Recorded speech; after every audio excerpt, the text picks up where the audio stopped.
Vendée Radio. Today it is the 25th of June in the year of grace 2024. It's in the octave of the Nativity of St. John the Baptist. It's a real pleasure to be joined once again by the indefatigable Mr. Will Tucker. Mr. Tucker, welcome back to Vendée Radio. Thanks for having me again. It's always a pleasure. Mr. Tucker is a researcher and author. He is the co-host of the Dr. Deep State podcast, and he has appeared on Vendée Radio previously to elucidate the Gnosticism of Jewish Kabbalah. And you once said to me, Mr. Tucker, a very interesting statement. You said, quote, "It is the Judeo that provides the messianic principle to the Masonic world order. Without that acknowledgement, chasing Freemasons in the church and state is self-delusion or misdirection." Now, there have been a number of authors, Catholic and non-Catholic, who have acknowledged the Judaic essence of Masonry. So, in looking at this book by Arnold de la Suze, Unholy Craft, published by the Remnant Press, they quote a number of figures. For instance, Rabbi Isaac Wise wrote, quote, "Masonry is a Jewish institution whose history, degrees, charges, passwords, and explanations are Jewish from beginning to end."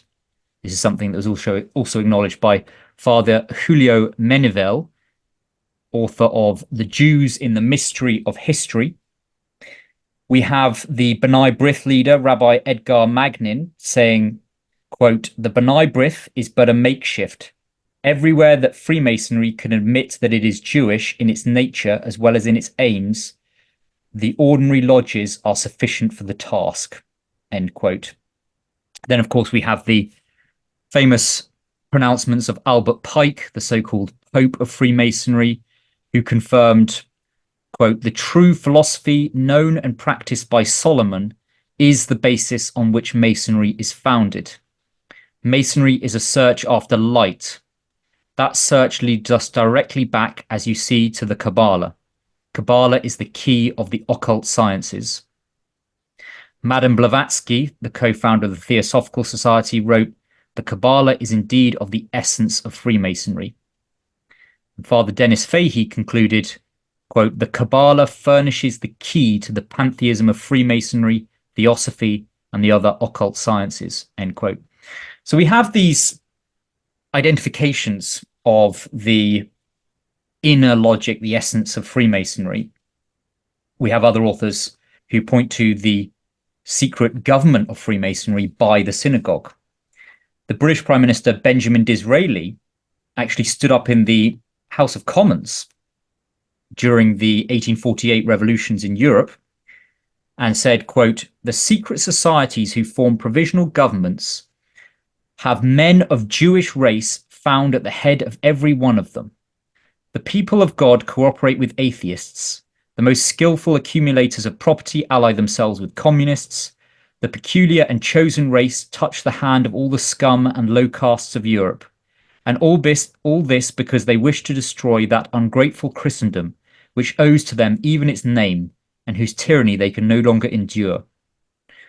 When the secret societies in February 1848 surprised Europe, they were themselves surprised by the unexpected opportunity, and so little capable were they of seizing the occasion that had it not been for the Jews, who of late years unfortunately have been connecting themselves with these unhallowed associations, imbecile as were the governments, the uncalled for outbreak would not have ravaged Europe.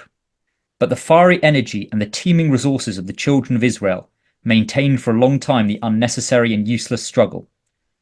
If the reader throw his eye over the provisional governments of Germany and Italy and even of France formed at that period, he will recognize everywhere the Jewish element, end quote.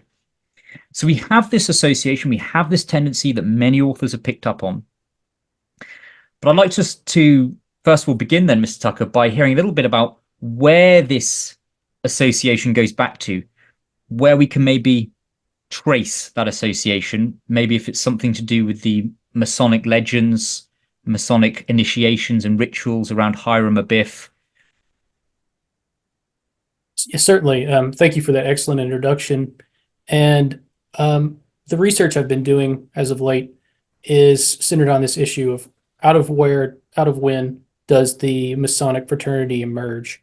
And what are its deep origins? Is it merely an accident of history that it's within the guilds and the Masonic fraternities, the operative masonry, as it were, that Kabbalah just kind of seeps in and takes control? There's sort of shadowy legends about the collapse of the Knights Templar during the Middle Ages, early Middle Ages, and their expulsion, and then also expulsions of the Jews. Did they commingle in this process? So I found some resources lately that I think are quite illuminating on the relationship between Judaism and Freemasonry, and particularly the Kabbalah. So it's my thesis of this research that Masonry is the hyphen between the Judeo-Christian, and it's Kabbalism, Kabbalah, this kind of pseudo-tradition that casts itself infinitely backward to the origins of time. This process that I'm going to call retrocasting. It's this kind of allegorical spiraling in which each story sort of unfolds into another origin story in which we can't really tell the beginnings or the ends of these narrative processes. So I want to sort of start by talking about like what are the deepest myths, the oldest legends of Freemasonry, and juxtapose them with how Kabbalah imagines its own tradition, and kind of look at how these things parallel each other throughout history, and then try to find or pinpoint moments in which as you pointed to there with the quote from Benjamin Disraeli, how Judaism sort of steers and directs these secret societies in this process of world revolution. So I'd like to start off with a quote from Jonathan Swift from 1724, a letter from the Grand Mistress of the female Freemasons. It states, "The branch of the Lodge of Solomon's Temple, afterwards called the Lodge of St. John of Jerusalem, is, as I can easily prove, the antiest and purest now on earth. The famous old Scottish Lodge of Kilwinning, of which all the kings of Scotland have been from time to time grand masters without interruption, down from the days of Fergus, who was carefully instructed in all the arts and sciences, especially in the natural magic and the Kabbalistical philosophy, afterwards called the Rosicrucian, speaking of the Kabbalah as masonry was called in those days." So he's pointing back to, pre-1717, when the English Lodge was founded. And so these deeper origins of the Masonic craft, actually in operative masonry, in the Masonic guilds and the builder craft of the Middle Ages. And here's this quote from al-Bakri, who is a Muslim historian from 1068 AD. "The occupation of Mason is the exclusive preserve of the Jews." And then a poem from 1723 entitled "The Freemasons," a Hudibrastic poem. "Some likewise say our Masons now do circumcision undergo, and refuse pork, for masonry is a Jewish custom." So I would like to start off by reading also a verse from Titus 1:14-16. "Heed not Jewish fables and commandments of men that turn from the truth." So the story of Masonry is based on these legends from the Bible and from the rabbinic tradition, from extra biblical texts, and from Gnosticism that speak of a kind of parallel history dating back before the flood, in which the secret sciences, the seven, which have a kind of exoteric level of being talked about as the liberal arts, but there's a kind of hidden mystery embedded within those seven sciences that emerge in the antediluvian world, as they claim. And these legends are based in the writings of Flavius Josephus, in the Talmuds, and in other rabbinic legends, and extra biblical texts like the Apocalypse of Moses. So one of the oldest is this idea of the two columns, which we see. It's one of these, again, spiral allegories, which Jachin and Boaz, the two pillars of the Temple of Solomon, refer back to in kind of their ancient condition. And so the way the legend goes is that an archangel appeared to Eve in the Garden of Eden and said that God was going to destroy the world either by flood or by fire.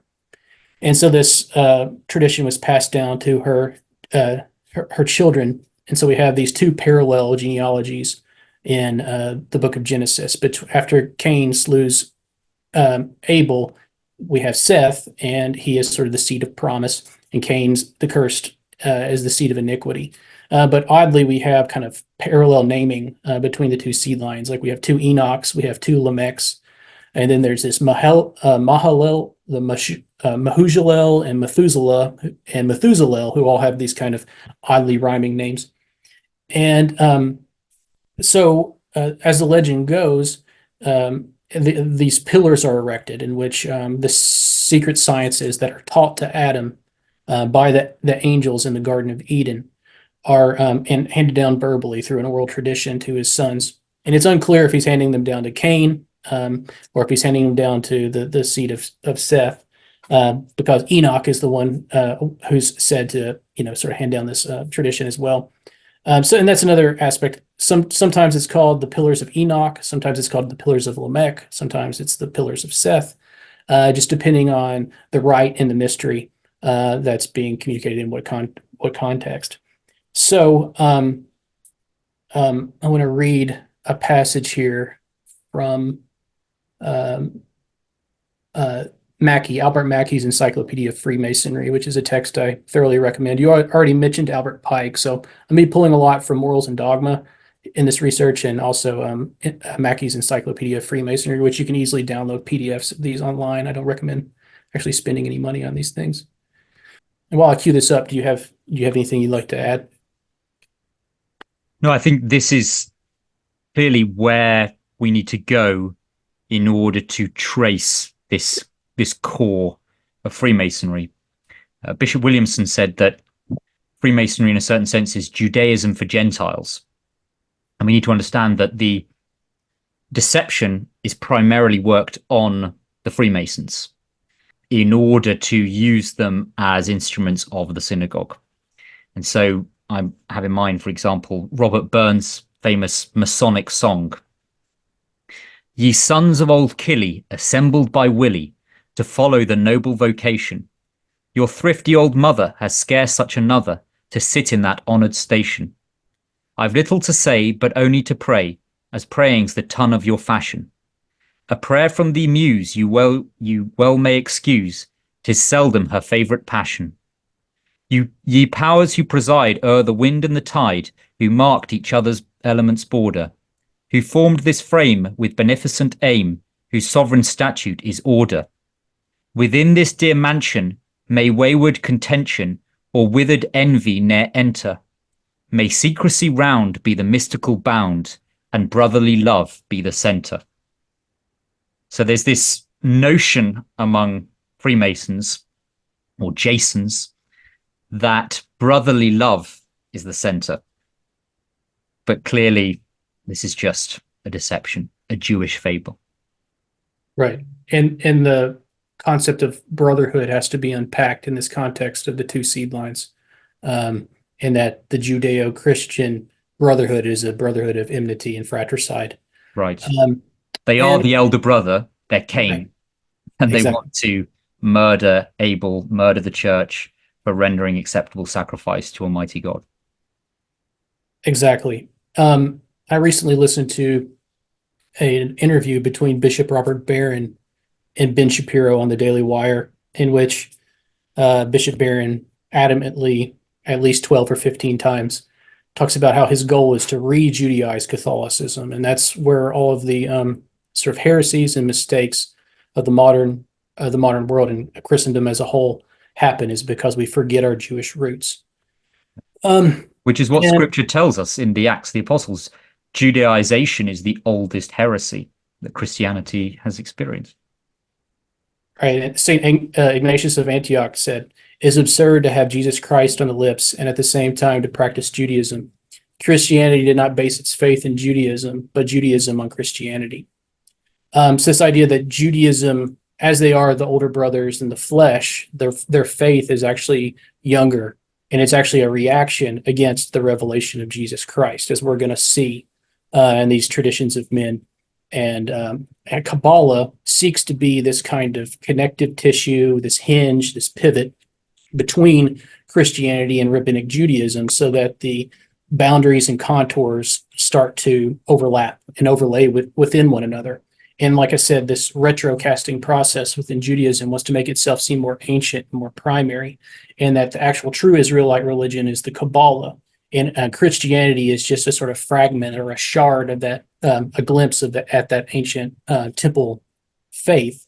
And the way to tap back into it is through this process of temple mysticism, which I hope to explore today. Actually, Albert Pike, and this is part of the dizzying effect of Freemasonry, is it postures as being sort of monarchical and Catholic and traditional and orthodox, and then the next moment it's very esoteric and novel and Judaized, and it's trying to kind of blend those two things. So Albert Pike even goes so far as to quote St. Augustine, in which he says, St. Augustine speaking here, that in all times is the Christian religion, which to know and follow is the most sure and certain health, called according to that name, but not according to the thing itself, of which it is the name.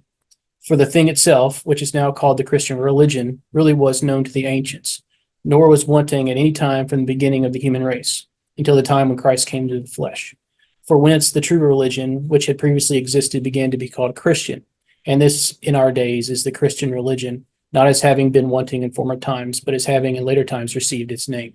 So Christianity is the true stream of promise and covenantal promise. Now, obviously, there's the Jews of the flesh who are still dear, according to the apostle, are still dear for the sake of their fathers, but the way that they are grafted back in is through accepting the true religion that's been continuous and that it's just been fulfilled. So the idea of like two covenants and that the Jewish covenant still has some sort of validity is to mistake the whole project from the beginning. But this idea of temple mysticism, unless there's anything you want to say before I get into this. No, please. Okay. Begins even before the flood. In this narrative, I wanted to read from Albert Mackey in the Encyclopedia of Freemasonry. I'm just trying to find the beginning of it here. And before I do that, one of the oldest documents of Freemasonry is called the Cook manuscript from 1450. And it says this: to preserve the astronomical discoveries of Seth, they should be carved on two pillars of marble and baked brick to withstand the catastrophe, adding touches from the Hermetic literature. The author stated that the two pillars were set up by the sons of Lamech, who engraved upon them the seven liberal arts, which were later recovered by Hermes and Pythagoras, the former thus discovering geometry and the latter music. After learning the craft of masonry in Egypt, the children of Israel moved to Jerusalem, where King David began building Solomon's temple. The Hermetic and Pythagorean mystery schools were founded from the discovery of the antediluvian wisdom. And likewise, the patriarch Enoch, disgusted with the wickedness that surrounded him, this is from Mackey here, fled to the solitude and secrecy of Mount Moriah and devoted himself to prayer and pious contemplation. It was on that spot, then consecrated by the patriarchal hermitage, and afterward to be made still more holy by the sacrifices of Abraham, David, and of Solomon, that we are informed that the Shekinah, or the sacred presence, appeared to him and gave him those instructions which were to preserve the wisdom of the antediluvians to the posterity, when the world, with the exception of but one family, would have been destroyed by the forthcoming flood. And this is called the Masonic legend of Enoch. Enoch, being inspired by the Most High, built a temple underground and dedicated it to God. His son Methuselah constructed this temple, which consisted of 9 brick vaults situated perpendicularly between each other. Enoch then caused a triangular plate of gold to be made, each side of which was a cubit long, and engraved upon it was the ineffable name of the true deity. And then it goes on to say that after the flood, the pillars of Lamech or Seth or Enoch, whichever you're calling it, were discovered by Hermes Trismegistus and the Pythagoreans, and so they received the ancient Kabbalah. There was instructions to find the base of this underground temple upon which Solomon's temple would later be constructed. So like I said, there's this great effort to say that this is kind of this historical tradition that goes back to the very beginnings of time. And even then, as we'll see later, they try to claim that the Kabbalah is the true Torah that pre-existed creation. It was actually the playbook that God had to abide within in order to bring the world into being. And that through the mastery of the Hebrew language and the mastery of the permutations contained therein, man can correct the flaws of creation. And that's kind of the project of rebuilding this mystical temple. I might pause here. Do you want to add anything? No, I think that's very much a consistent theme throughout theosophy, throughout traditionalism in the perennialist sense, this idea of a prisca theologica, this pristine revelation that was given to Adam and was preserved in all the great religions of the world. And you can see how easily it is weaponized by Judeo-Masonry in order to provide this sort of synthesis of religious indifferentism and give a sort of religious aspect to the New World Order. Absolutely. And this image of Egypt, the pyramids, the Eye of Horus, the Caduceus, the Sphinx, they're all very significant within Freemasonry, but only because they reference this process in which the antediluvian wisdom was recovered by Hermes Trismegistus and then taught to the ancient Egyptians. And that's where they learned the craft of geometry and construction, hewing, and setting stone. And so whenever we see the kind of Egyptian imagery, we should think that this is, and this goes into like traditions in the Bible. So they overlay this onto like the story of Abraham going down into Egypt and then spreading the Kabbalah there and meeting with Hermes Trismegistus. And there's, rabbinic texts that speak about this kind of union. And then Joseph, who has his dream. So there's this process of second sight that's cultivated through the Kabbalistic arts. And so because of his mastery, he was able to predict Pharaoh's dream. And then we have, Moses, who learns of the Kabbalah, and then, in the Exodus, he receives the revelation from Mount Sinai to build the temple.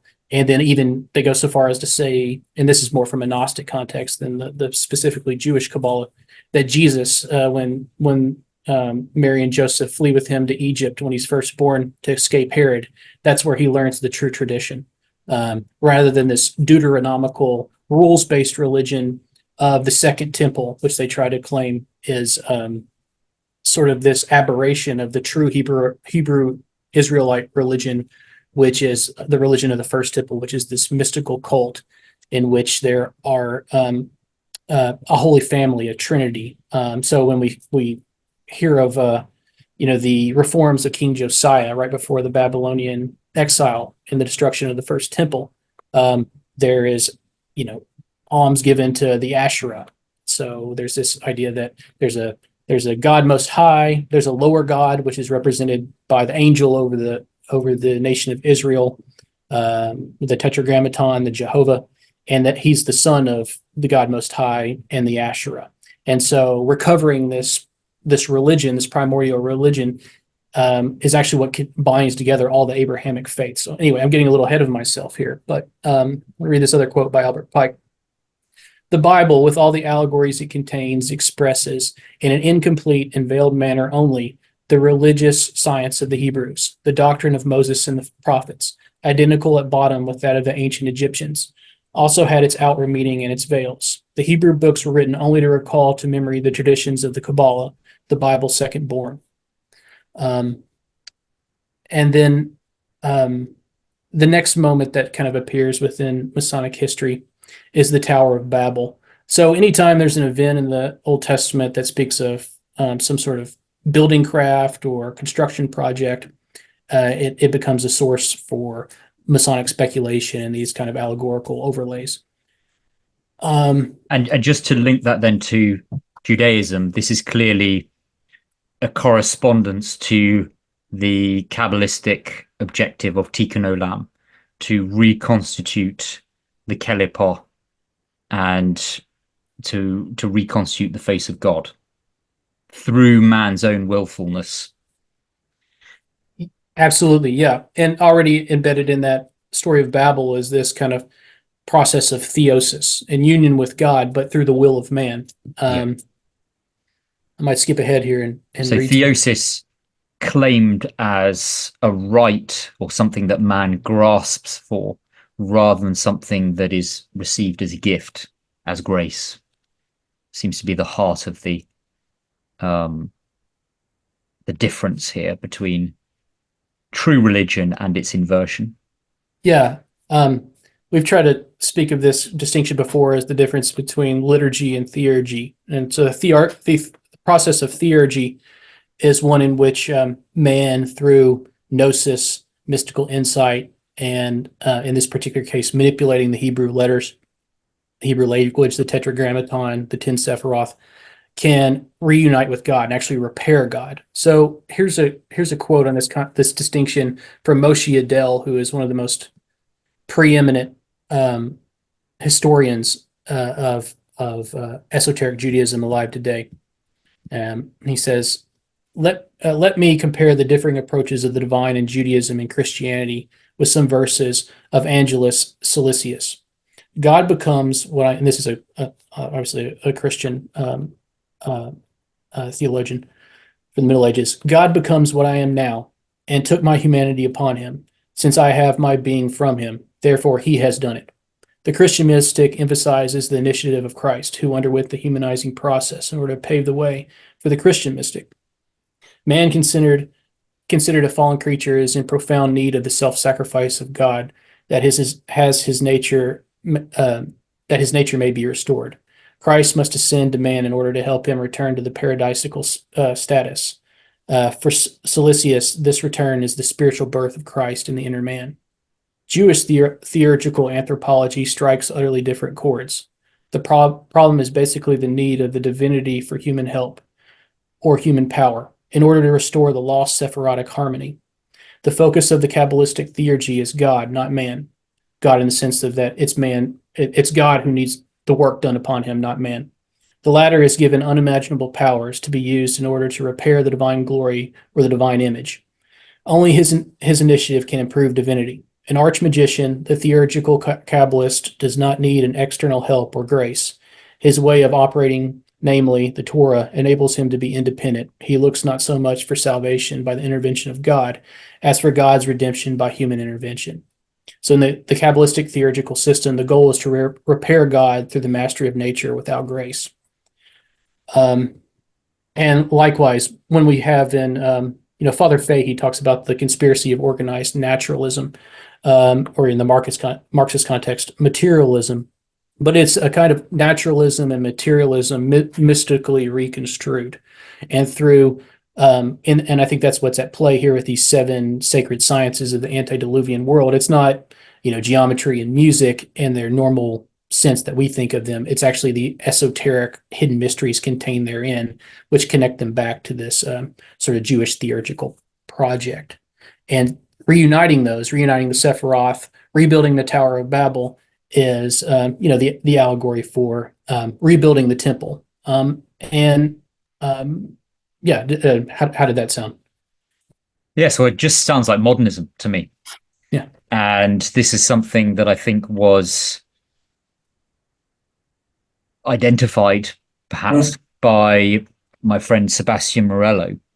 It's in a series, in a letter to Peter Kwasniewski, he says, quote, "The anthropology of the Nouvelle Theology's key figures corresponds to how Aquinas sees the fall of Satan.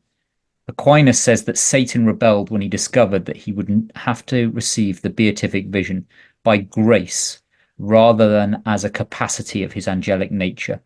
In turn, what those modern theologians argue for their nature corresponds exactly to what Satan argued for his nature." End quote.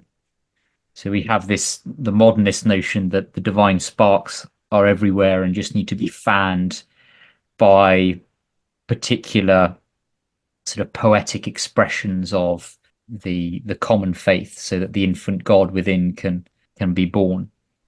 And I'm curious as to where in this Masonic history the legend of Hiram Abiff fits in, and the reasons for its centrality in Masonic rites.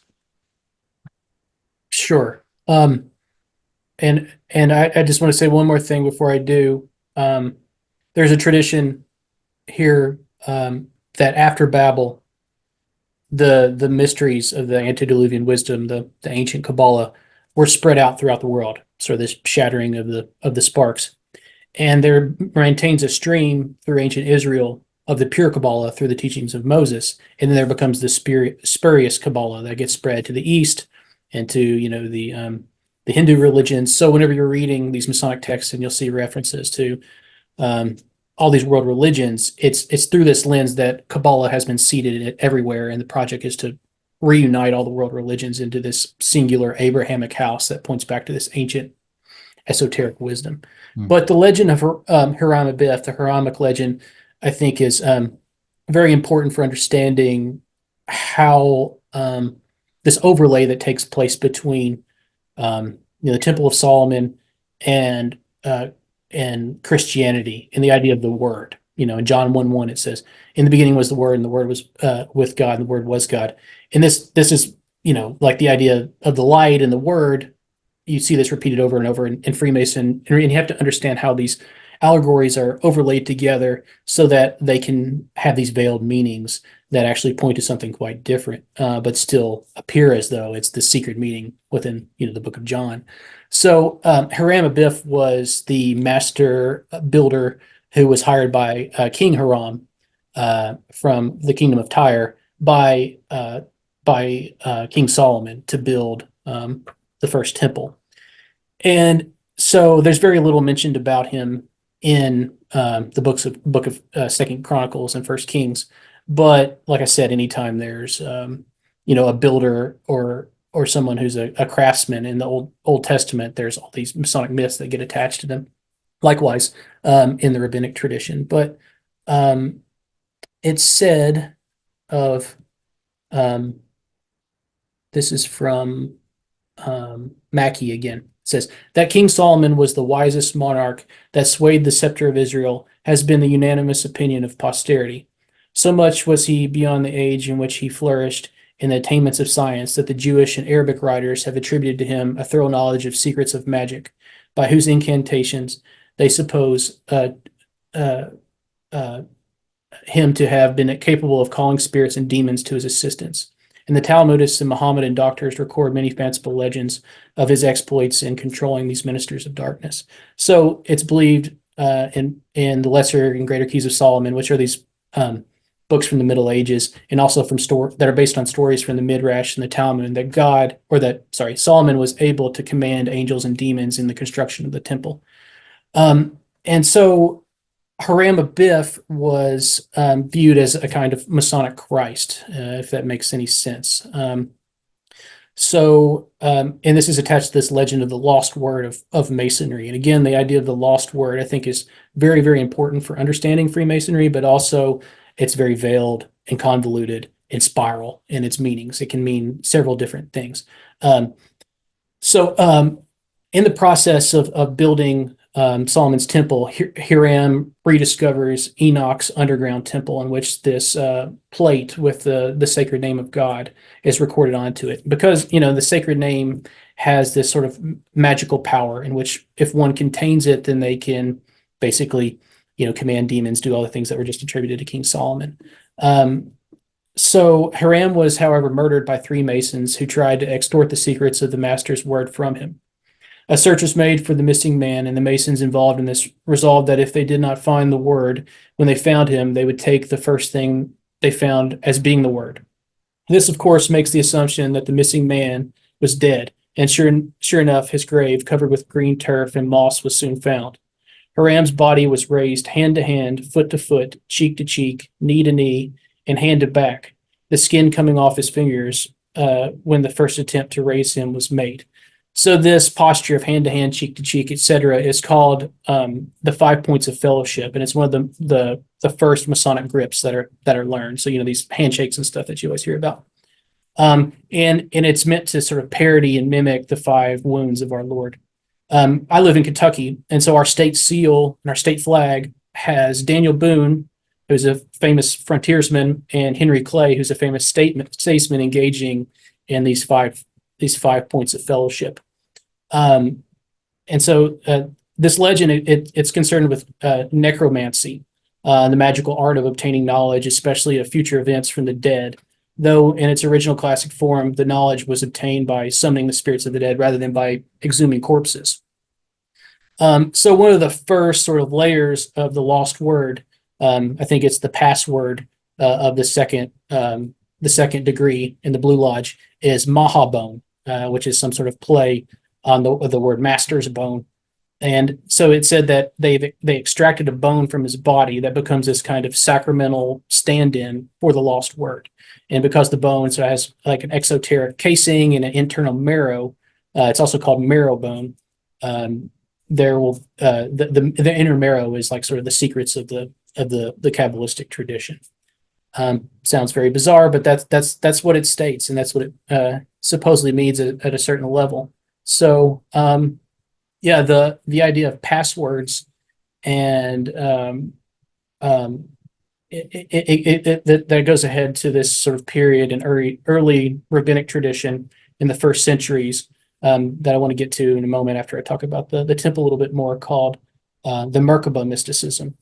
And basically, it's a rabbinic mystical tradition that's sort of pre what's officially titled Kabbalah. Most scholars won't say that the Kabbalah actually exists until the 13th century when the Zohar is written. But the texts that are central to the development of the Freemasonic lore and Kabbalistic system are based in, the 3rd to like the 9th century, which are the Merkaba text, Merkaba Hekaloth, they're called, and then the Sepher Yetzirah, and Albert Pike mentions these by names. And the Merkaba tradition is sort of folded into the Enochian books, First, Second, and Third Enoch. Third Enoch is actually called the Book of the Palaces, or the Book of the Temple, which is where the word Hekaloth comes from.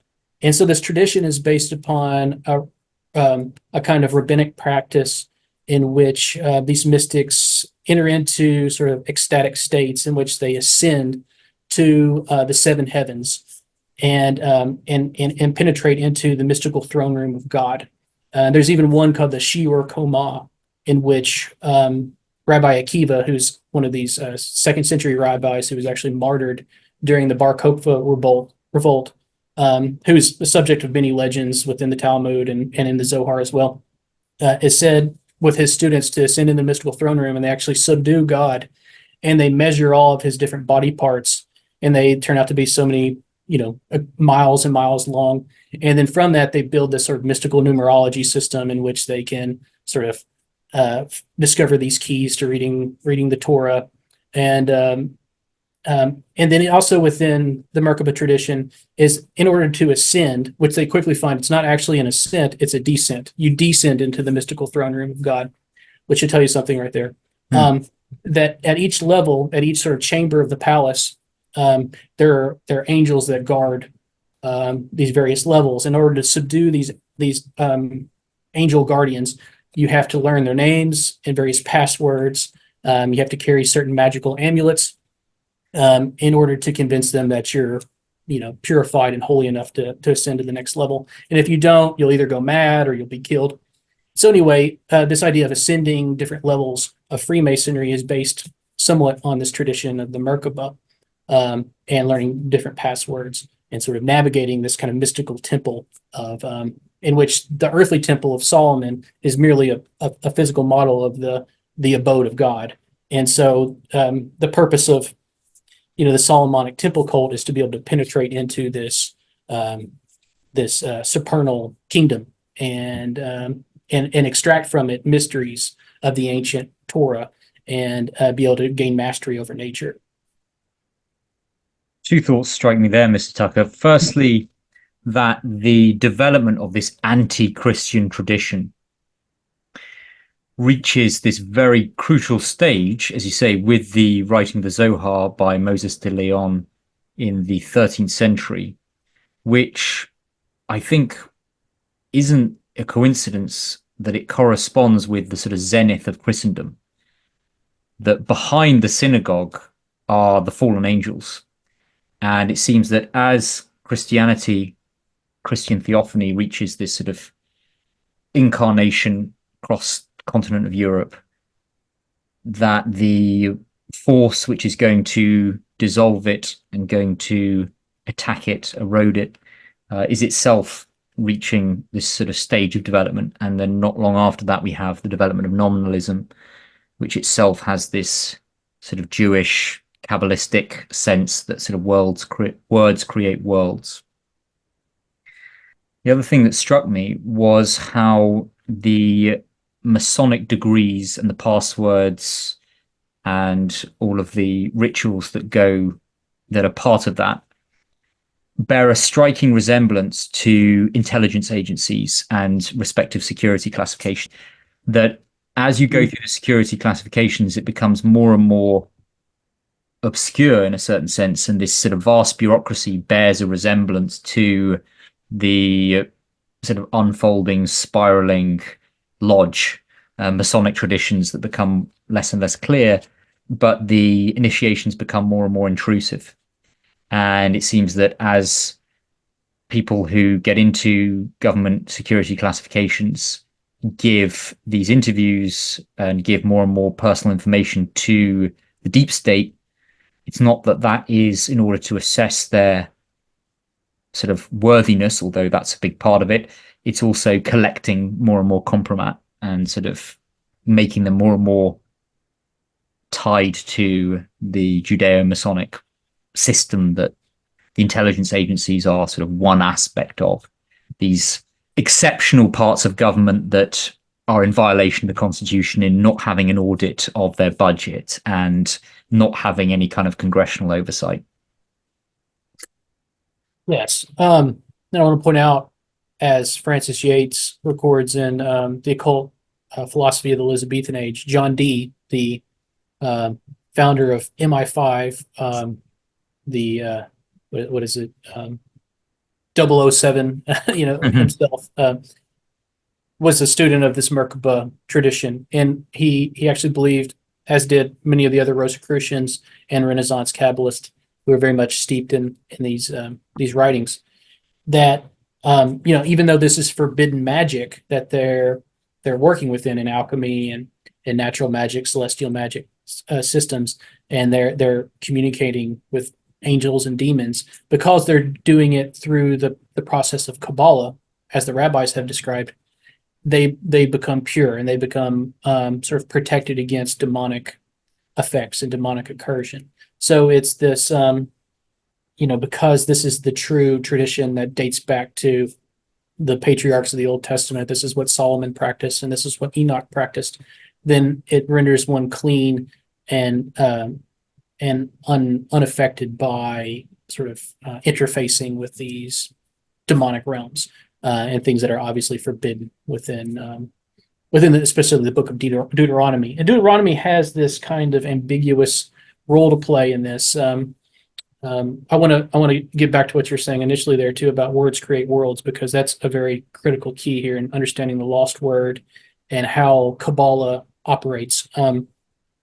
But before I do, there's this subject I've been working with called temple mysticism, temple theology, and there's this contemporary theologian named Dr. Margaret Barker, an English woman who studies the time of right before the Babylonian exile, in which Josiah reforms the temple and rids it of these what appear to be polytheistic Canaanite practices, like worshiping the bronze serpent and building the Asheroth. And she says that actually it's Josiah supposedly rediscovers the first 5 books of the Pentateuch and implements this Deuteronomical legal code that's very hierarchical and rules based, and that the true Hebrew religion was actually this much more horizontalized religion of love. And so after this cleansing of the temple goes on, it's destroyed. The leadership are sent off to Babylon, and then they're kind of encouraged in this process of building this religion that's very top-down, hierarchy based, about regimentation and control. And so that's what the Second Temple religion sort of comes to be. And so that's used to kind of indict specifically the Catholic Church and anything that has a kind of system of morality. And so also she's able to claim, as I've alluded to earlier, that the First Temple system was actually Trinitarian, and the true Hebrew religion is kind of polytheistic. It's not monotheistic in the sense that the Second Temple religion is. And so because of that, that's a sign that that Christianity is actually continuity with this, the kind of aberrant worship that the Israelites were doing before, through contact with these other pagan religions. But anyway, to talk about I wanted to say too, within this cult of Solomon's Temple, there's an important understanding that we need to understand about the Shekinah, as I've talked about before, which is something that's introduced. It's a concept that's introduced by rabbinic, post-temple literature. The Shekinah doesn't appear in any of the writing of the church fathers or in the Old Testament, and it has this explicitly sort of sexualized connotation here that's based upon this idea that the Freemasons have, that, and the Jews as well within the Kabbalistic writings, that the cherubim, which guarded the Holy of Holies, were actually engaged in a type of sexual a sexual embrace, a sexual copulation. And from this sort of sexual action, this produces natural harmony and natural rhythm. And if this sexual embrace is prohibited or restricted in some way, then reality goes into a state of chaos. So I'm going to read a quote here about this.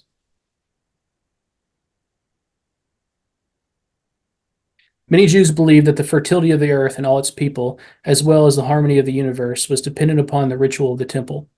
Goodenough argues that at the time King Herod proposed the reconstruction of the Jerusalem temple in 20 BC, the great temple cultus had become, for many Jews, an allegory of a Jewish mystery religion. The higher mystery, in which the adept rises through the cosmos to a vision of God, was reserved for those who had been passed through a purification and initiation rites. Among these adepts were evidently the masters of the Masonic guilds.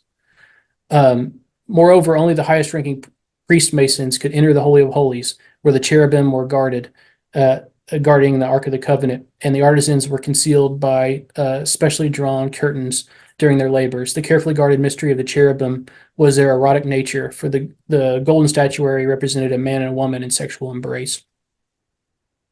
So talking of John Dee, William Thomas Walsh, in his excellent book, Philip II, discusses how the first sort of international spy network we see in Europe, Sir Francis Walsingham's spy service under Elizabeth, had a decidedly Jewish component, which is something that's not often acknowledged. He talks about how these Morano families from Spain and Portugal formed a vast network all over the world, and how, under cover of very profitable business activities, international Jews were becoming the backbone of the English spy system, one of the most elaborate and effective that the world has ever known. By means of their intelligencers, the Jews were doing all in their power to raise up an anti-Christian empire to shatter the power of Catholic Spain. A letter to Bernardino de Mendoza, Philip's ambassador in Paris, revealed some of the methods by which Queen Elizabeth was aided in the crucial years of her struggle with Philip II. Mendoza forwarded the letter to the king, who carefully underlined important words and names, and had the facts confirmed, but somewhat too late. It called attention to the activities of Geronimo Pardo in Lisbon and of Bernardo Luis in Madrid, both of them relatives of Dr. Hector Nunes, a Portuguese Jew then living in London as a physician. And he goes on to mention how the doctor the Dr. Hector Nunes, was part of an organization which touched Elizabethan foreign policy at many points and was at times a material element in the political considerations of both Burghley and Walsingham. These are Puritans surrounding Elizabeth, Judaizers who are making use or being used by these synagogue networks that have at their head the brother-in-law of Dr. Lopez, Alvaro Mendez, who also was a relative of Joseph Mendez, alias the Nasi, the Duke of Naxos. So William Thomas Walsh speculates that, or makes the case, that Joseph Mendez was the successor of Joseph Miguez Mendez Nasi, who had been the most influential international Jewish leader of his time based in the Ottoman Empire, sort of coordinating this vast anti-Christian conspiracy. Nasi means prince in Hebrew. So you can see here the sort of hidden hierarchy at the time and how it was making use of espionage and Jewish commercial and spy networks in order to coordinate this campaign with the Protestant Judaized heresy against Catholic Christendom.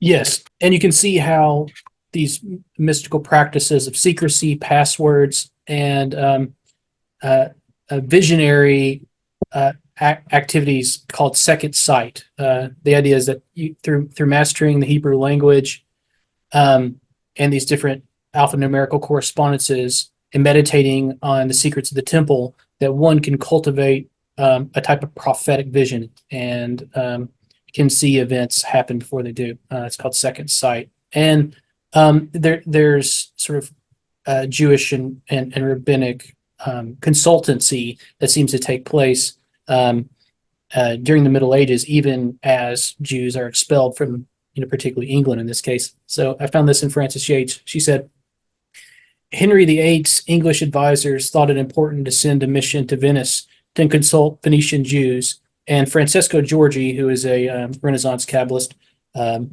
Kabbalist theologian, about the divorce. This is all the more strange when one remembers that Jews were not allowed in England at that time. So when his divorce was not permitted, he sought out Jewish and Kabbalistic consultation in order to find some sort of, I guess, theological workaround to justify this action. And so also, I think there's a kind of intergenerational visualization that's taking place around this connection between the kingdom, the temple, and the eschaton. Within like the apocalyptic literature of the first centuries. That's kind of the milieu that the Apocalypse of John is working within. This is the primary concern. Okay, the temple is destroyed, and where is the kingdom that the Messiah has come to inaugurate, and what is the eschaton that we're expecting?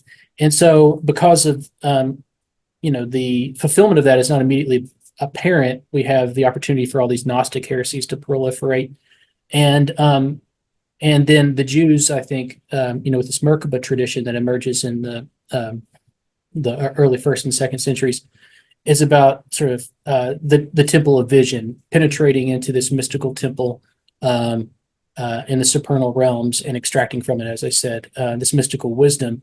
And so then the world becomes a temple of becoming, in which the eschaton is fulfilled through this theurgical practice of man.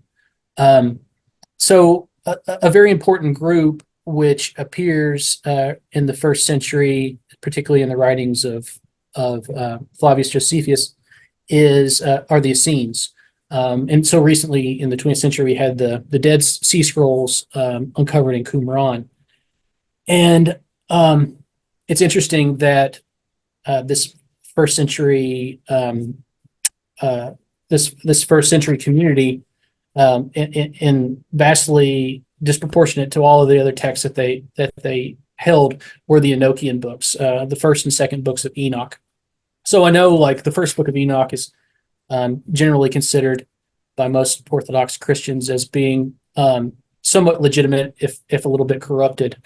But then there are actually three books of Enoch that become progressively more heterodox.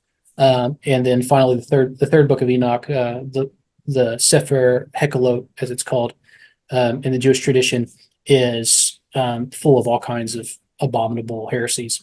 And one of them is that Enoch ascends into the mystical throne room of God. He succeeds to distract God, and he is able to sit on the foot of the throne, and he's immediately transformed into the archangel Metatron, who is, of course, not mentioned in the Bible. And Metatron is thought to be a kind of Greek version, a translation from Greek of beyond the throne, Metathrone. And so he has all these names attached to him. One of them is the Prince of the Presence, the Lesser Yahweh. He becomes deified, and it's almost as if he is the sort of Son of Man imagery that's in the first couple books of Enoch. Obviously the Nephilim researchers are very interested in the first two books because they speak explicitly about the antediluvian world and the angels who had children with women of men and produced the giants of old. And I'm not going to go into any of that here, but the Essenes are thought of by the Freemasons as being a kind of precedent for their brotherhood. So a historian I'm looking closely at is named Marcia Keith Suchard, and she says this of the Essenes. She says, they were a Jewish brotherhood who appeared in Palestine in the 2nd century BC.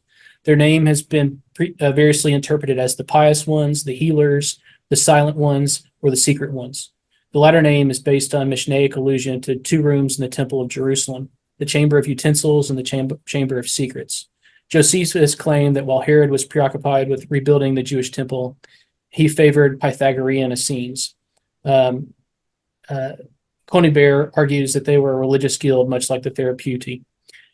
In the revelation of the temple scroll, the Essenes expected an actual physical restoration of the temple that suggests their connection to the building guilds.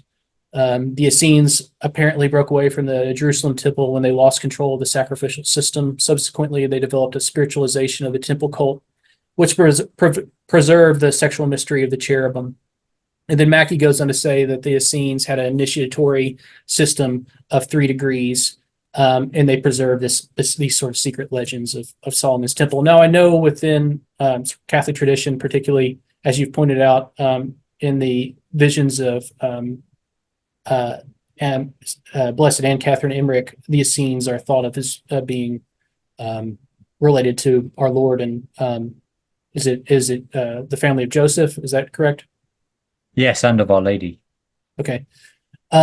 And that's something that appears also in the Masonic tradition, is that you've heard that probably that John the Baptist and St. John the Baptist and St. John are the two patron saints of Masonry, and it's thought to be because of their involvement in this Essenic cult of Solomon's temple.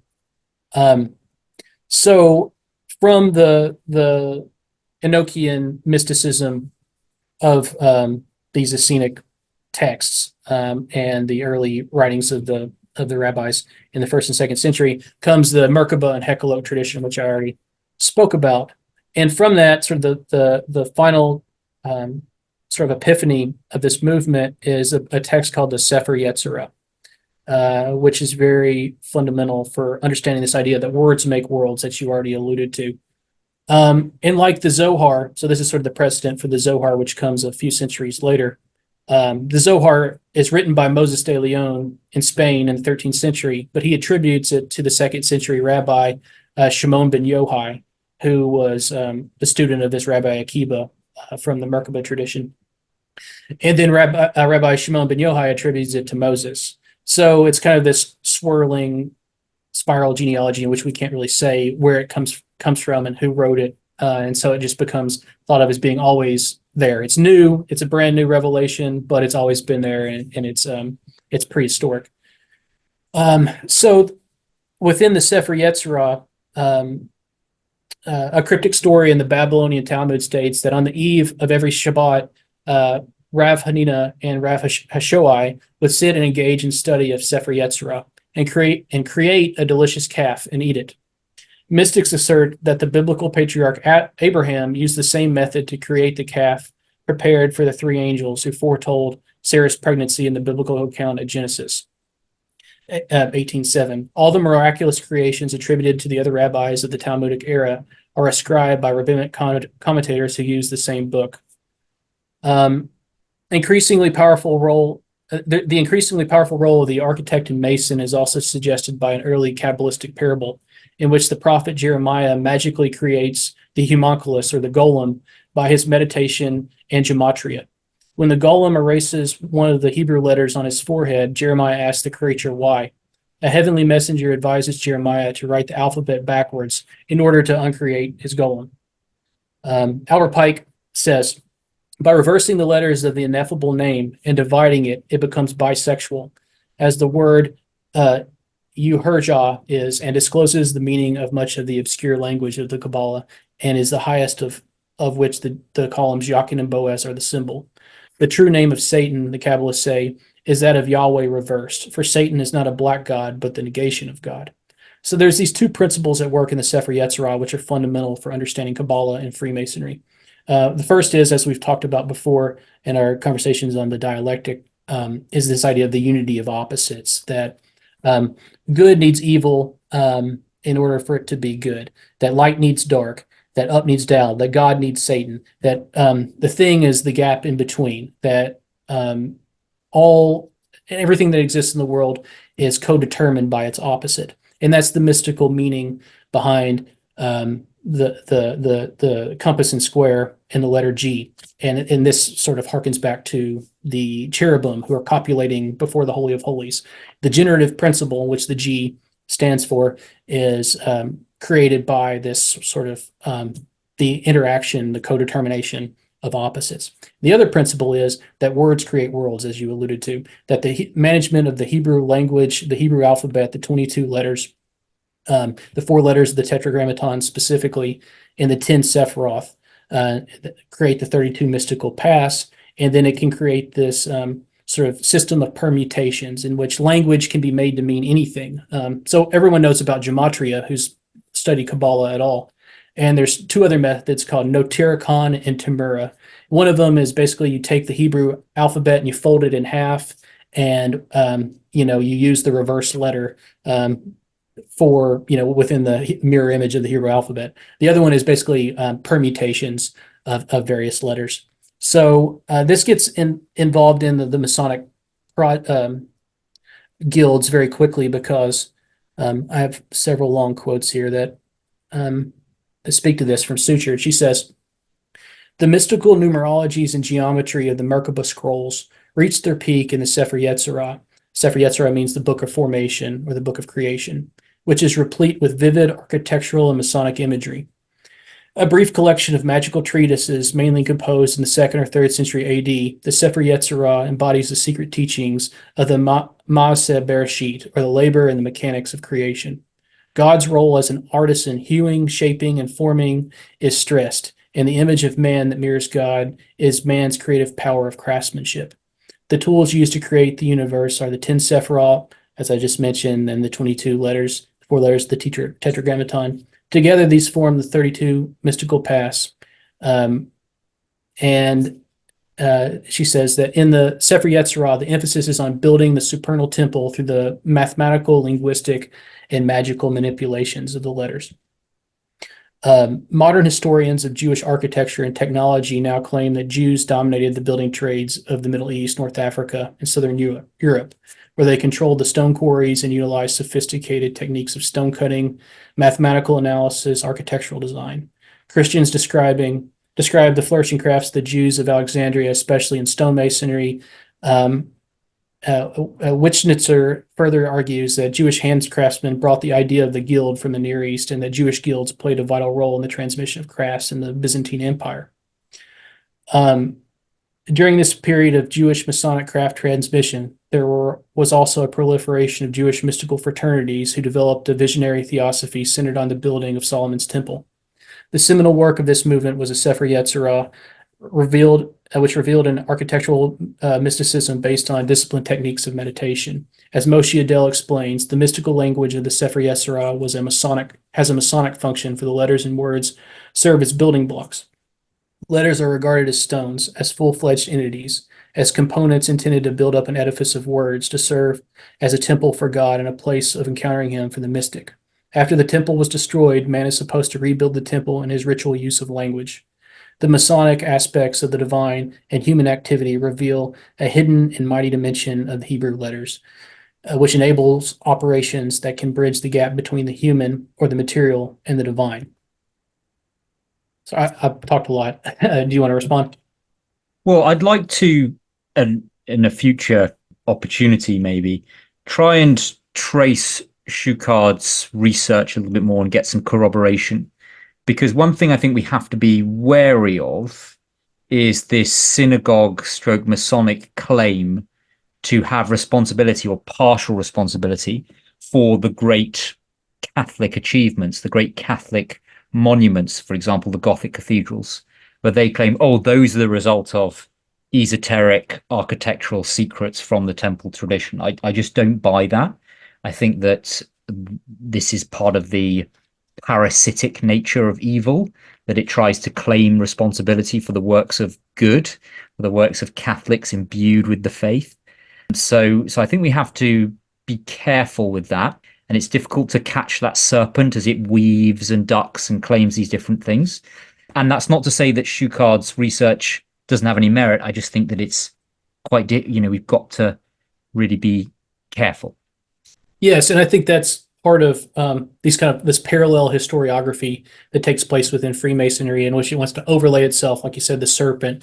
That's what I was trying to allude to with this idea of spiral allegories, is that they kind of wrap themselves around these critical moments and pieces within revealed tradition and transform them. And that's kind of the Christian, it's the joint between the Judeo-Masonry is Kabbalah, and Kabbalah is trying to transform Christianity into a product of the synagogue, so that it can re-enter into this sort of temple covenant, this Noahide covenant, that will bring together all world religions in this revolutionary project that we alluded to. So with the Essenes, very little is known about the Essenes, so I'm not trying to sort of condemn the Essenes as being this heretical group, but they did have some sort of devotion to the books of Enoch, which were very influential for the development of this corpus. Likewise, if we get to it, the Knights Templar seem to be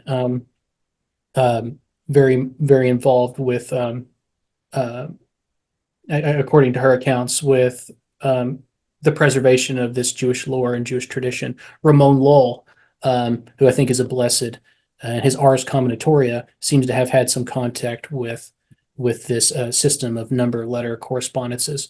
And this is kind of what brings us to the Renaissance, and then even the Masonic Lodge itself seems to come up about around the time of the Glorious Revolution, in which we have this history that the Jacobites are the good monarchical Catholics versus the Hanover Whigs, who are the Freemasons and Protestants and schismatics, and it seems as though that the Jacobites were just as much involved in preserving this Kabbalistic lore as their opponents were. So it's a murky history, and it's one in which I approach it from the accounts of our enemies, because I think reading it in their own words, sometimes we can get a little deeper into it. We can understand how the system sort of represents itself and operates, rather than just kind of blanket condemnations, and that Freemasonry is of the Kabbalah. But what is the Kabbalah, and how does it actually infiltrate? How does it actually seep into these crevices within our own tradition, in which we can't sort of see it coming and protect ourselves against it? I think that's the key point. It seeps into the crevices. And I personally, as we discussed, I found that part of Schuckart's work the most unsettling to my own view of history. Her exploration of the Kabbalistic flirtations, at the very least, of the House of Stuart. As you say, Jacobitism has this sort of place within the Catholic view of history, particularly the British Catholic view of history, as sort of the last form of Christian Catholic integralism within the British Isles. But in fact, she presents some very plausible, credible evidence that shows there was this flirtation going on. There was this footsie, which to my mind would maybe explain why the House of Stuart was overthrown and usurped, why God permitted it.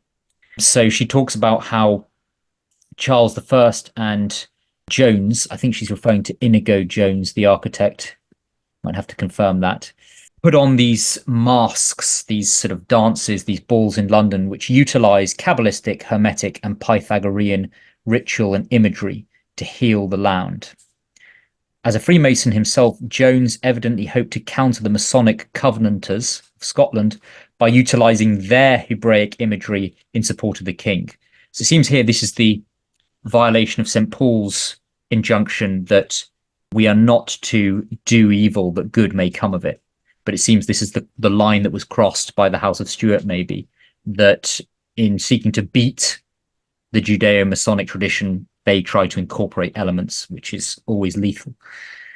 And she writes about how this theatrical symbolism would later emerge in the high degree lodge rituals developed by the Scottish Masons after the 1688 Stuart diaspora. She mentions how Charles II, Charles I's son, is inducted into Masonry. Now, it's worth noting this is before Masonry is condemned officially by the church.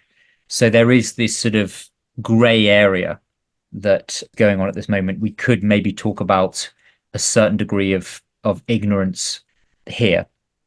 But the Scottish exiles among Charles II's court, when he's overthrown by the Puritans, a different Judaized group, convened in Holland and continued to try and solicit Jewish financial support. So Charles II visited a synagogue in Frankfurt in 1655, and then a year later, a delegation of prominent Jews in Amsterdam called on the Scottish agent John Middleton to pledge their secret support for the Royalists' restoration effort. To repay their financial and organizational assistance, Charles II promised them freedom to live and worship as Jews in Britain. In a point generally overlooked by Whig historians, the king did not expect them to convert. Liberty of conscience for all religions was his goal. To consolidate Jewish financial backing, Charles called upon Sir William Davidson, a Scottish merchant based in Amsterdam, who collaborated with Jewish trading partners and who was widely respected as a tolerant and humane friend to the Hebrew community. So, of course, this is at a time when Cromwell has invited the Jews back into England for the first time since their expulsion under Edward I at the end of the 13th century. So it seems here that Charles is kind of making this deal with the synagogue where he will maintain their liberties if they give him financial support to retake the throne. So this flirtation continues under the House of Stuart, sadly. And E. Michael Jones has a very important chapter in his book, Jewish Revolutionary Spirit, which talks about Freemasonry, and he describes Freemasonry as a Whig black operation in Ancien Regime France.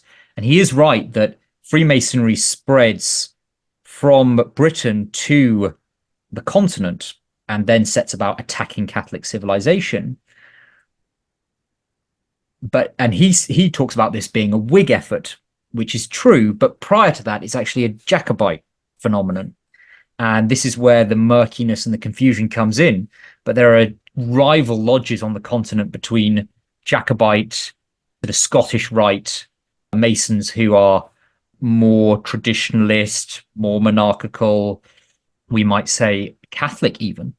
And then there are these liberal Whig lodges, which gradually eclipse the former set of lodges.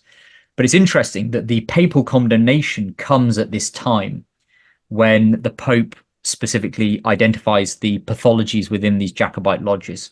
Do you remember the name of the papal bull? I think it was in about 1730 something. No, I don't. That does remind me, I wanted, if we have time here, I would like for you to speak about Leo the 13th and his encyclicals that say that they will unmask Freemasonry and sort of the problematics there. But before we do, I just wanted to also point to the Aconseil Freemasonry, which is a French word for Scottish. And Suchard claims that it's actually the Jacobite Chevalier Ramsay who founds the Aconseil Lodge and really cultivates this possible myth that the Templars were the originators of the Masonic the Masonic tradition in Scotland, particularly. And it's a coincidence of history that the Templars were disbanded and expelled from England, and in the same decade that the Jews were expelled from England. And it's thought that they both settled in Scotland and were given haven there. And then Rosslyn Chapel was built. I found this quote in Suture. She said, "The multinational involvement of Jews in Templar financial trade and building enterprises would eventually provoke persecution of both groups on almost identical charges. While the Templars developed far-flung financial networks and mounted an aggressive building campaign, they utilized Jewish expertise in banking and stonemasonry, which they recognized as rooted in the Jews' superior mathematical knowledge. Moreover, the complex codes developed to ensure the security of financial transactions drew on Jewish number letter manipulations, gematria. Increasingly cut off from Orthodox Christianity of Papal Europe, the Templars secretly assimilated the mystical, mathematical, and temple lore of their Jewish colleagues." So it certainly seems like a precedent for the military intelligence communities and networks that we're speaking of earlier. And then also there's this kind of nationalist lore of the Scottish that there's the stone of Scone, the Scotia stone, which is said to, again, this kind of retrocasted history that claims that the daughter of Moses brought the stone that Jacob slumbered on to Scotland. And, there's the quarryable stone in Scotland is actually supposed to be much broader seams and more hewable than that in England. And so that's why sort of stonemasonry seemed to flourish there. But there's also this myth of Solomonic kingship attached to the Stuarts, and their national relationship to the Maccabees protecting the temple. So there's a lot of this kind of Judaized lore about national election, which I think sets the precedent for this kind of dialectic between sort of international empire project and a nationalist kind of messianic self-image that Freemasonry seems to cultivate again in the American empire a few centuries later. But anyway, yeah, I wanted to hear your piece on, if you have time, if you're willing, about the encyclicals on Freemason, or what they succeed and what they fail to do.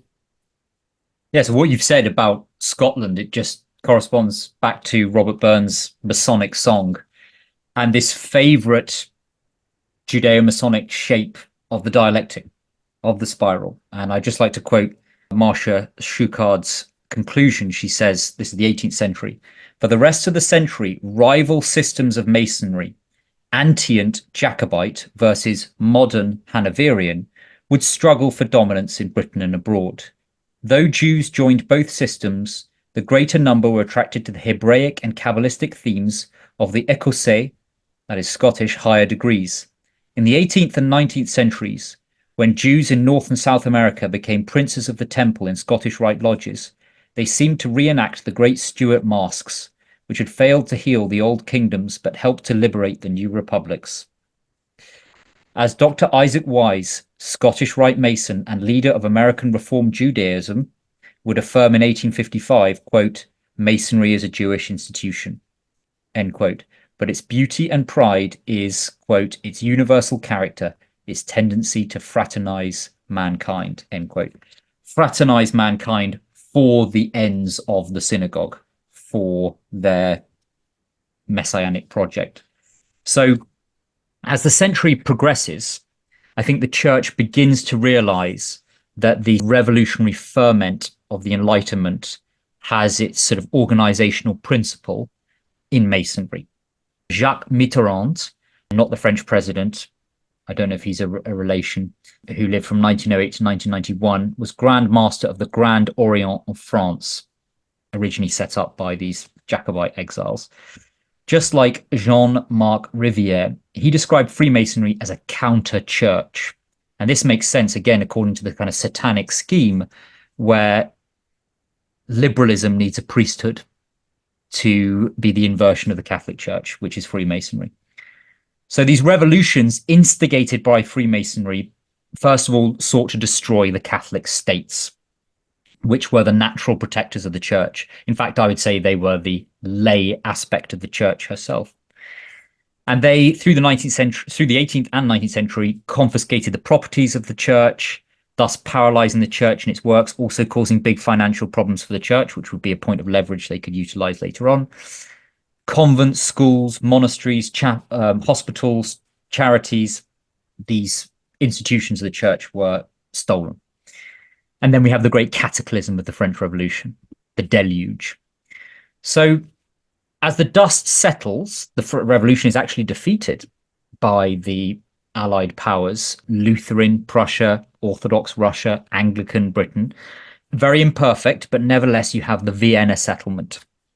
And this Vienna settlement, masterminded by Prince Metternich, seeks to sort of restore the Ancien Regime. And of course, the church, headed by, I think, Pius VII at this time, and his Secretary of State, Cardinal Consalvi, supports this holy alliance of these Christian monarchies, this conservative establishment, as obviously much preferable to this Masonic revolutionary attempted order that had occurred during the Napoleonic period. And I think that here we see the spirit of compromise enter into the church's approach to the outbreak of Masonic revolution. Since the Metternich system, the Holy Alliance also was supported by Rothschild finance. And I think this is perhaps where we can trace why the popes do not specifically finger the synagogue as being at the heart of this revolution against the church and against Christian civilization. So you're quite right. In Humanum Genus, Pope Leo XIII, who was a great teaching pope, maybe not so good in some of his actions, but in his doctrine was very clear. But in this encyclical on Freemasonry, he says, he exhorts the bishops to tear the mask off Freemasonry, and he says that he's going to elaborate on the secret objectives of Freemasonry in the encyclical.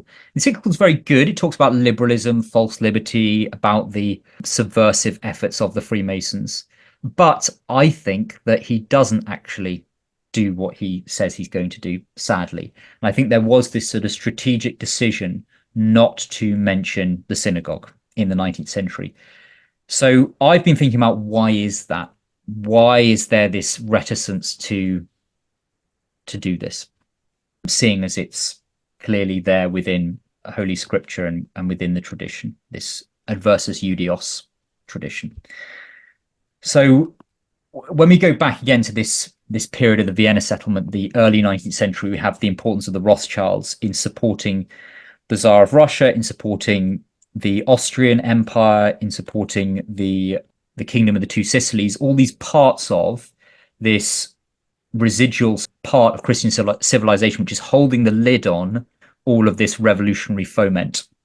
So one very famous organization is the Carbonari in Italy, and they produced the famous document, the Alta Vendita. And from the 1820s to 1844, their head was Nubius, and he was eventually poisoned. There's always a lot of sort of machinations and double crossing within these diabolic organizations. And his aide, Piccolo Tigre from Naples, became the leader of this organization. And he was, in fact, Carlman Mayer Rothschild. So here we have the Rothschilds funding the Kingdom of the Two Sicilies, right? So one of the key Ancien Regime political forces in Italy, being funded, let's see, in Italy by James Meyer Rothschild. And yet one of the leaders of the forces, the Masonic Carbonari, to overthrow them is led by Rothschild. He became Baron Karl von Rothschild. And he also negotiated, I think, something that was very detrimental to the church's mission to maintain Christian civilization, which was a loan in 1832 to Gregory XVI's Vatican. So again, if we look at the context, the church is hemorrhaging finance through the theft of her land and her estates by the revolutionary forces, revolutionary regimes, and there's this negotiation of a loan. Now, this is from Neil Ferguson, who is very much a kind of court historian of the regime. He was Henry Kissinger's anointed biographer, and in his book on the House of Rothschild, he was their appointed house biographer. He says this: the Rothschild brothers, approved a £400,000 loan to the papacy in partnership with an Italian banker named Torliona. Perhaps more than any other Rothschild transaction in the 1830s, this loan fascinated contemporaries who were in varying measures amused or appalled by the notion of a Jewish bank lending to the Holy See. Karl's audience with the Pope in January 1832, for example, was widely commented upon. Quote, "Now things are getting at last into the order that God desired when he created the world," sneered Borner. Quote, "A poor Christian kisses the Pope's feet. A wealthy Jew kisses his hand. If Rothschild had got his Roman loan at 60% instead of 65, and so been able to give the Cardinal Chamberlain another 10,000 ducats, he might have been permitted to fall on the Holy Father's neck. The Rothschilds are assuredly nobler than their ancestor Judas Iscariot. He sold Christ for 30 pieces of silver. The Rothschilds would buy him if he was for sale." End quote.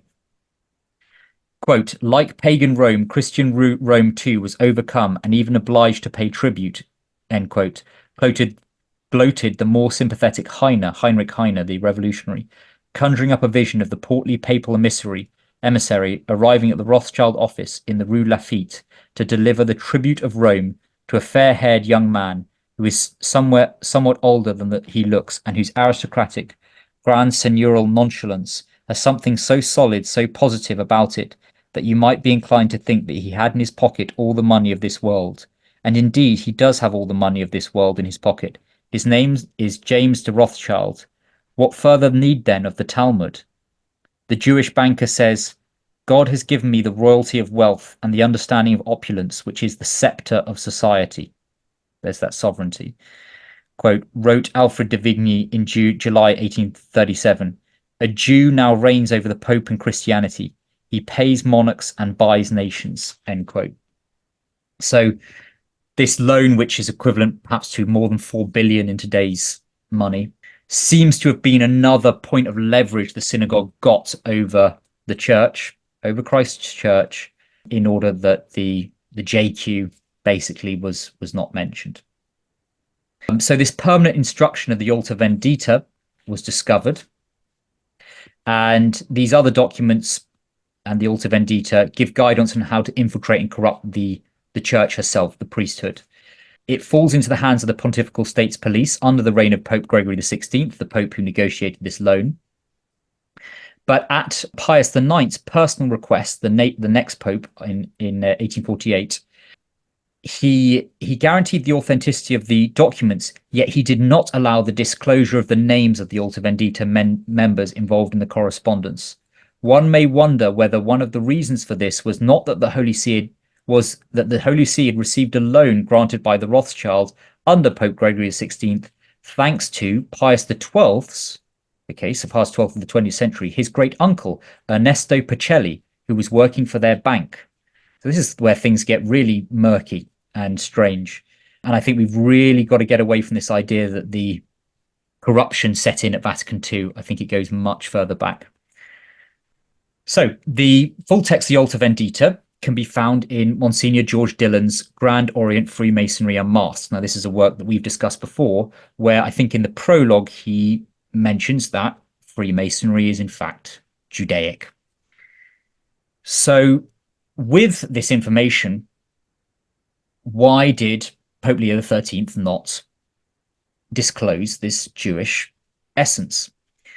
Well, Grand Orient Freemasonry Unmasked by Monsignor Dillon was itself a response to Humanum Genus, where Leo XIII had exhorted the bishops and Catholics to tear off the mask of Freemasonry. That's what Monsignor Dillon was doing.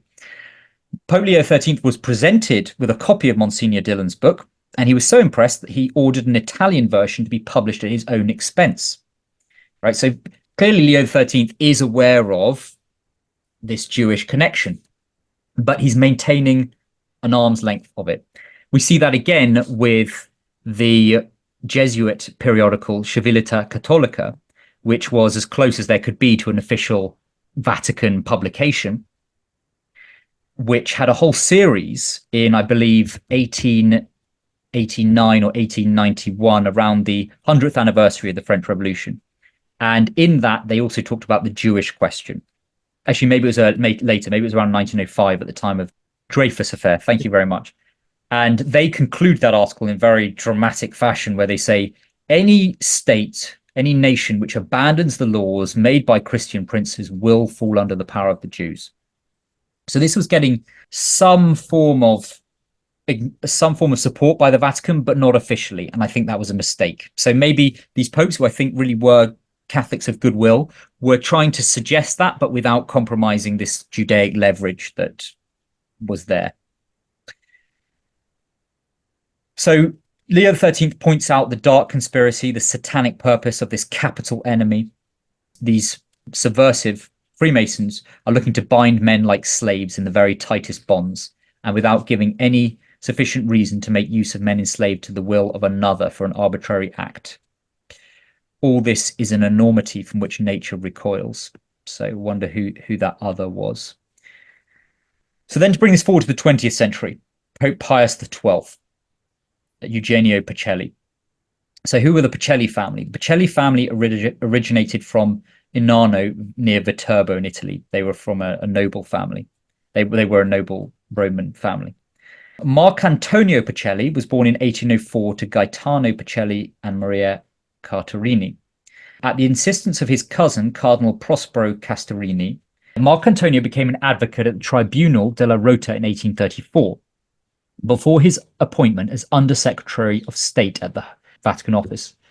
To their brother, Ernesto, working at the Rothschild Bank, was entrusted the task of easing matters for this important loan taken by the Papal States.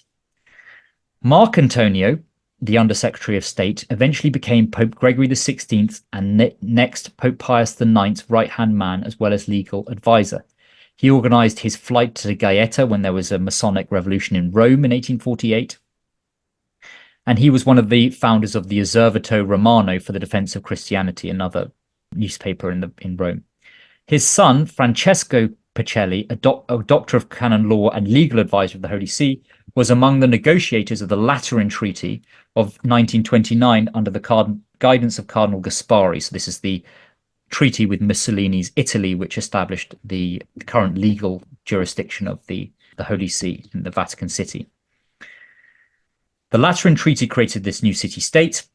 Francesco had a brother, Filippo Pacelli, who was a consistorial advocate, who was the father of Eugenio Pacelli, the future Pius XII.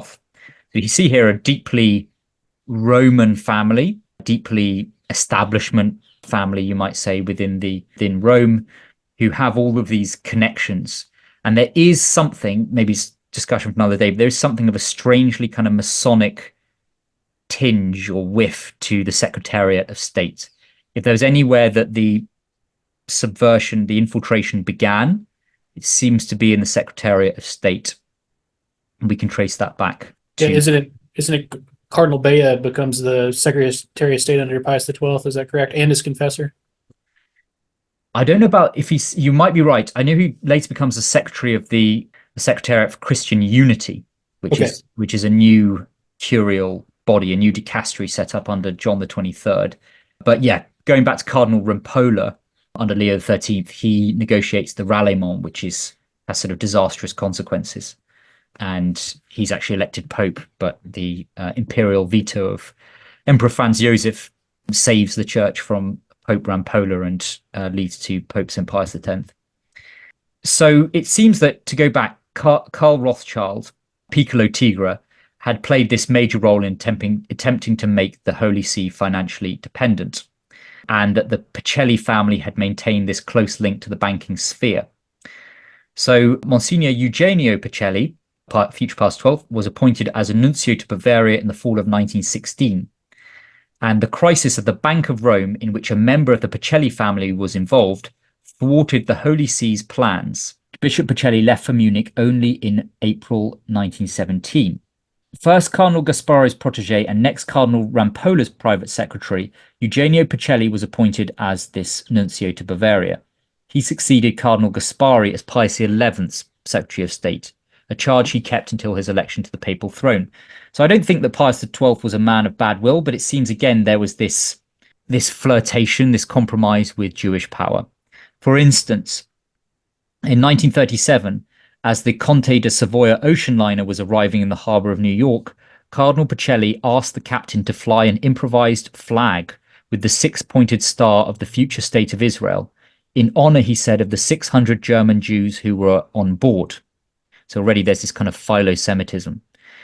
During the war, Second World War, Assisi, St. Francis' city, became a printing center for fake certificates of baptism for Jews, which is something that John the 23rd, the future John the 23rd, Roncalli, was deeply involved with in Greece as well.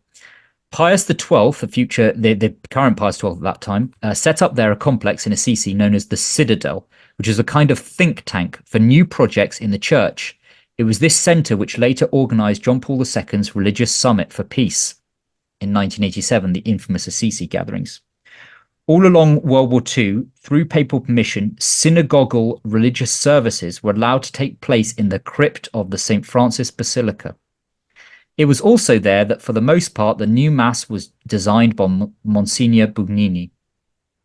So, again, this lethal flirtation with the synagogue, and even this interreligious dialogue and this use of church property, of churches for synagogue rites, was going on before Vatican II. So while Pope Pius XII, at the time, Bishop Pacelli, so to go back to when he's apostolic nuncio to Germany, he befriends the Jesuit provincial Father Augustin Beyer and obtains his appointment as the head of the Pontifical Biblical Institute from Pius XI.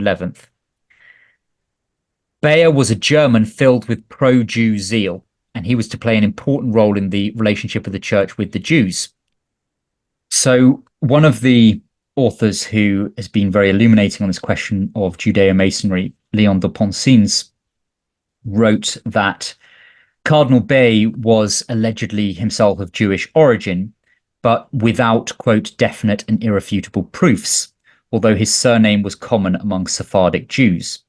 His two closest assistants, especially later at the council, Monsignor Baum and Monsignor Osterreicher, were Jewish converts, and he was in permanent contact with the B'nai B'rith and other well-known Jewish organizations during the Second Vatican Council, especially, and he largely contributed to dispel the Jewish people's guilt about the death of our Lord Jesus Christ.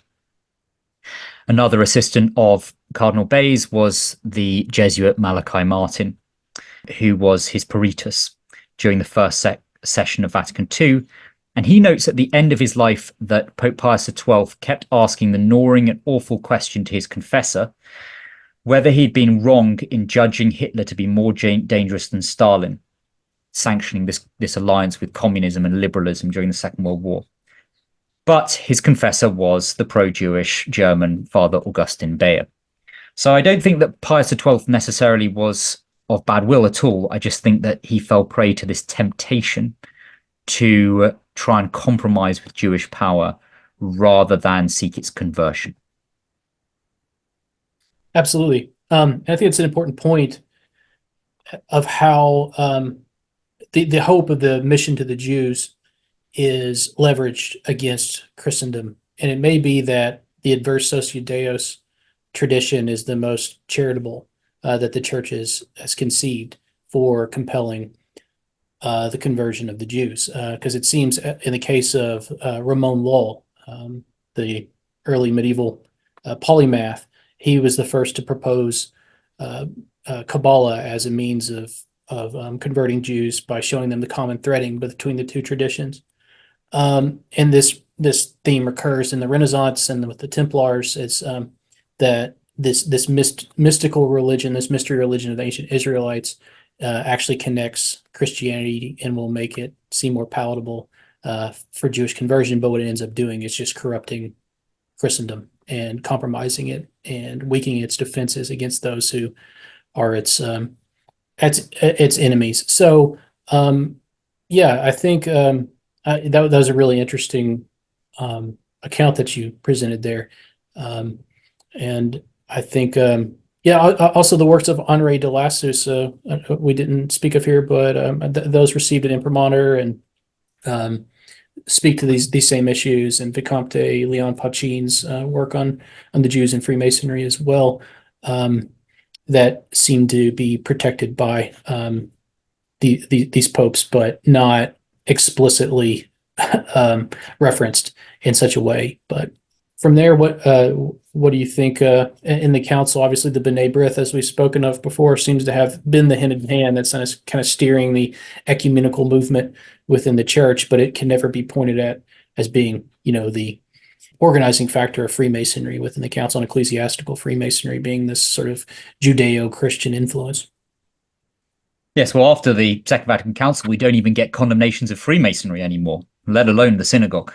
So clearly this has accelerated, and there's been this terrible crisis and infiltration and rupture since the council.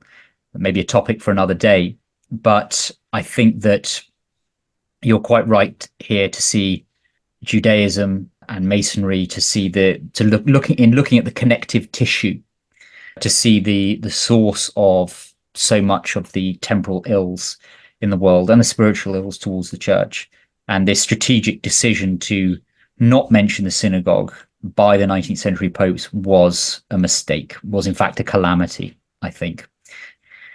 Father Julio Meneville wrote, quote, "Judaism is a declared and active enemy of all peoples, and in a special way of the Christian peoples. It is in the role of Ishmael persecuting Isaac, of Esau who wanted to kill Jacob, of Cain who murdered Abel. St. Paul in his first epistle to Thessalonians said, 'The Jews are the enemies of all peoples.' They are theological enemies. It is an enmity disposed by God. The Jew will strive through lies to do evil, to pervert and corrupt the Christian, to take over their properties and subdue them like vile slaves. In this way, they will carry out a theological role similar to that of the devil, of whom they are the sons, as Jesus Christ expressed it when he said to the Pharisees, 'You are of your father the devil, and the desires of your father you will do.' He was a murderer from the beginning, and he stood not in the truth, because truth is not in him. When he speaketh a lie, he speaketh of his own, for he is a liar, and the father thereof." John 8:44. This is the opposition of the synagogue towards the church. So with this long Judeo-Masonic conspiracy, we have the words of a Rabbi Zvi Perez Chahez, a B'nai B'rith member since 1922, who wrote in the Jewish National Almanac, "Our imperialism is the only one that can defy centuries with impunity." And Alfred Nossig, a well-known Zionist theoretician, added in Integral Judaism, "The essential concept our ancestor had was to found not a tribe, but a world order intended at guiding humanity in its development." End quote. The Jewish World of February the 9th, 1889 explained very clearly, "The great ideal of Judaism is not that the Jews get together one day on some part of the earth with some breakaway goal, but that the whole world be imbued with Jewish teaching, and that in the universal brotherhood of nation, a greater Judaism, in fact, separate religions and races disappear." End quote.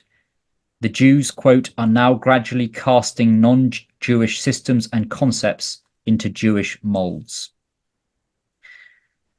And Masonry has been one of the great instruments to effect this. So, Mr. Tucker, thank you very much for your time. I think it's a topic that we can continue to pursue on another occasion. There's so much here to explore, but in the meantime, we're going to continue to pray for the Jews. We're going to continue to love the Jews. And one of the ways we're going to love them is by pointing out and admonishing them for their sins, which is a spiritual work of mercy. And we will pray for that blessed day when Holy Mother Church preaches the entire gospel once again. Amen. It's been a pleasure, Theo. Thank you so much for this opportunity. I love the conversation and look forward to future ones. Viva Cristo Rey.